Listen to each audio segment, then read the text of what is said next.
Going up.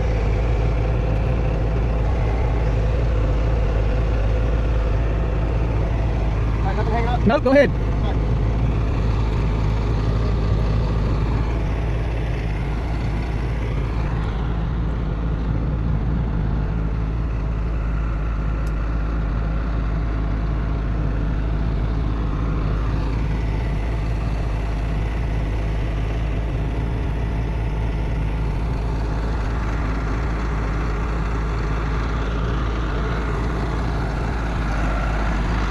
All right, we swinging this thing off so we can do the, yep, so we can do the engine work on it. Going up at the back? Go at the back? It doesn't matter.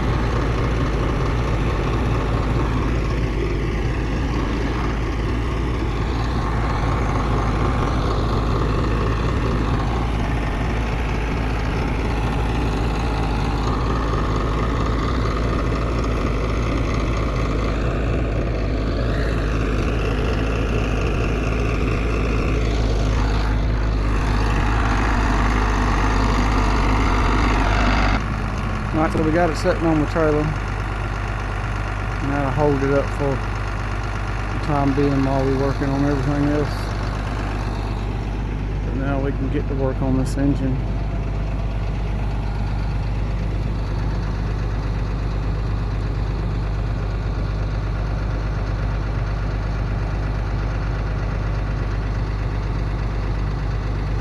So we got our manifold center, all our gaskets, we got our flywheel surfaced, we got a new clutch, so we should be good to go.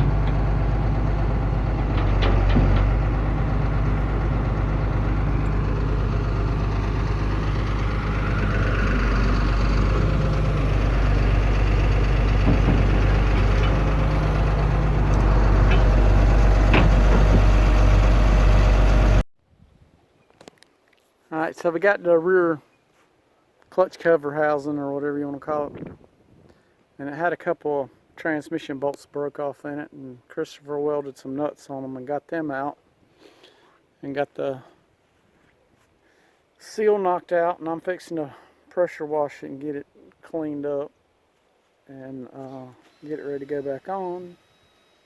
And then I took the back of the block and cleaned this housing gasket off and got it all cleaned up and ready to go back on.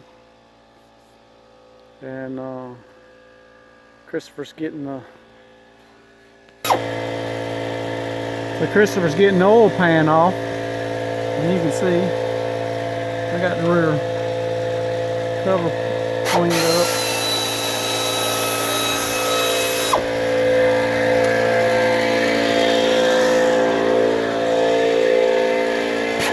Got the exhaust manifold off.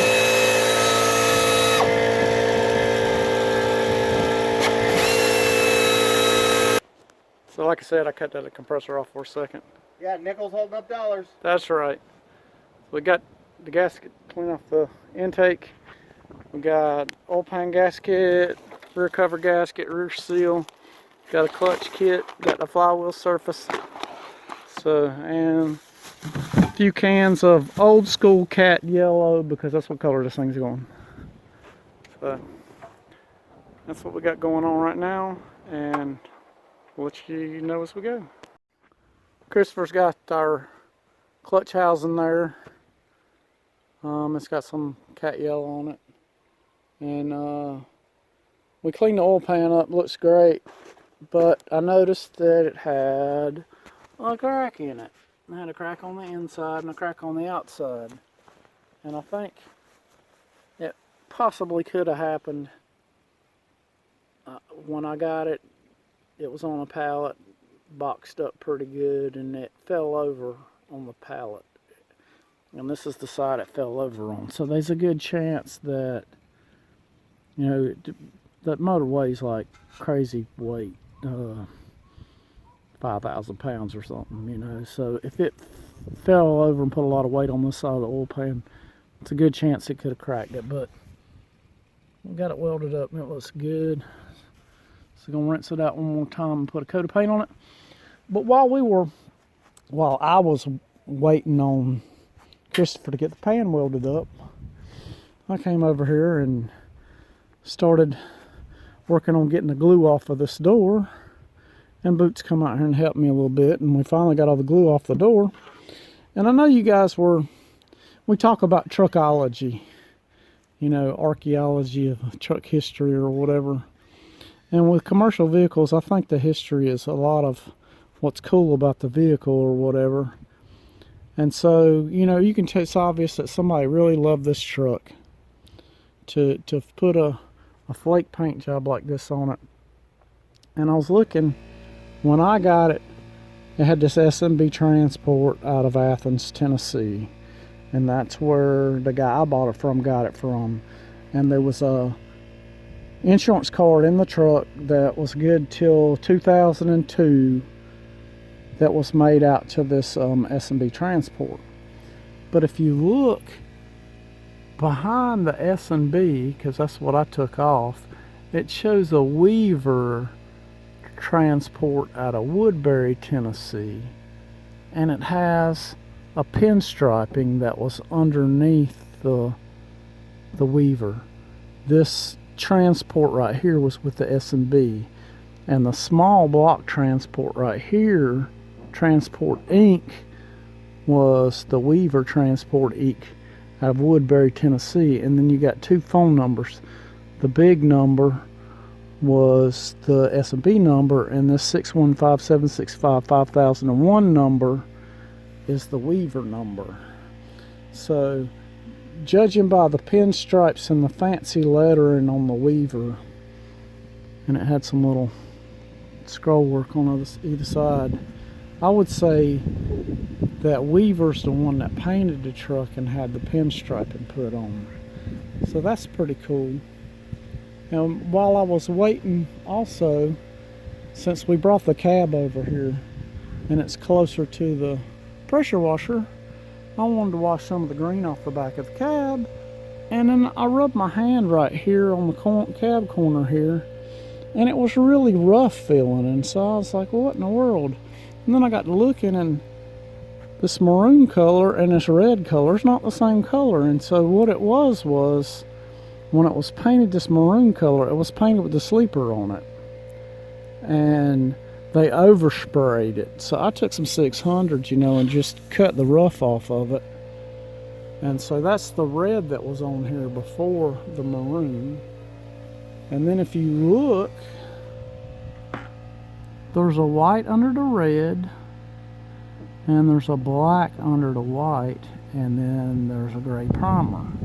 So I'm thinking that this truck was originally, and there's an orange right there, which I don't know if that's an orange primer, or maybe it was orange before it was red. Well, actually there's black primer on the orange. So, but anyhow, I think the original color was black, judging by everything I'm looking at. But that, I mean, you know, who knows? But it's just cool to see that history. And you know, the truck is 50 something years old. I got bad news. Hold Don't on. pause it. They want to see this. Alright, so you saw that line down there in the bottom of the pan, right? I was like, what's that scratch mark? Oh, Right. I don't know. It's probably from the pickup tube. Well, you're right. I think those are supposed to be Welded on the pickup tube and supported. not welded. It's supposed to be one piece. Oh yeah, but it can be welded and supported. Oh yeah, well that's what we're gonna do. Right. Yep, that's exactly how it was. Yep, that was laying down on the bottom of the pan. Well, that's not good. Went to go take the snifter plate off the bottom of the block, and Right. I mean, it was probably still had good oil pressure. It just, well, yeah, you got an O-ring fitting Yeah, right up here, yeah, and that so it was slides just- in, and that also had a locking bolt right. going this way to right. keep it so it wouldn't fall completely out. Yeah, it just As long as the O-ring has a good seal. had some loose play in it. Yep. So yeah, well, Just add that to the list. Yep. Things that have to be fixed that are fairly easy fixes. So I already got all the gasket off of this and roll locked it clean. So we'll rinse it out one more time to get the, it's got some gasket material in there from where I cleaned the pan, and maybe a little bit of welding stuff in there from where they welded it. And I'll rinse this out one more time and put some cat yellow on this thing, and it'll be ready to go back on. And Christopher's going to work on patching our oil pickup tube up, and there's a separator plate that goes between the pan and the block that has to come off and have the gasket cleaned off of it. So we're working on that too, and then we'll put that on. I sprayed the first tack coat of yellow on the engine. It's gonna get another coat. I didn't paint the rocker boxes or separate gear covers because I'm gonna locate some jakes, so the jake housings and the rocker covers will come off, and the rear one needs a little repair. Some really sharp-eyed guy saw we got a busted place where a chain caught the rear rocker cover, so we're gonna fix that. And so we're also gonna scoop this thing up, pressure wash it, and we're gonna put a couple coats of paint on it, and then it's gonna get ready. The whole reason that we pulled the cab back off is because the engine is sitting kind of under the dash where y'all saw, and then hey man, the separator plate came off. Yep. It's a lot easier to crane this transmission back in than it would be to try to get it up under the frame on a transmission jack in the dirt. So that's the deal. We're gonna get it cleaned up and throw some paint on it.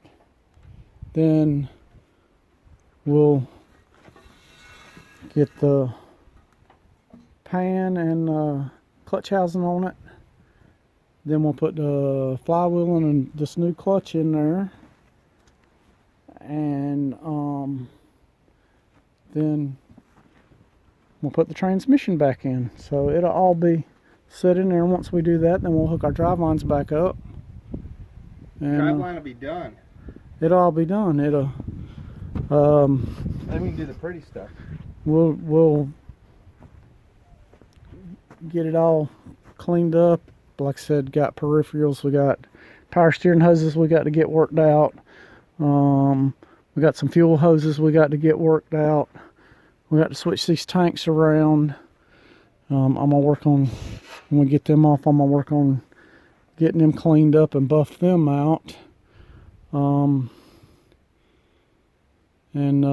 We're gonna put paint on this thing, but we're gonna mock everything up first to make sure there's no additional holes that have to be drilled or any fabrication of that we have to do.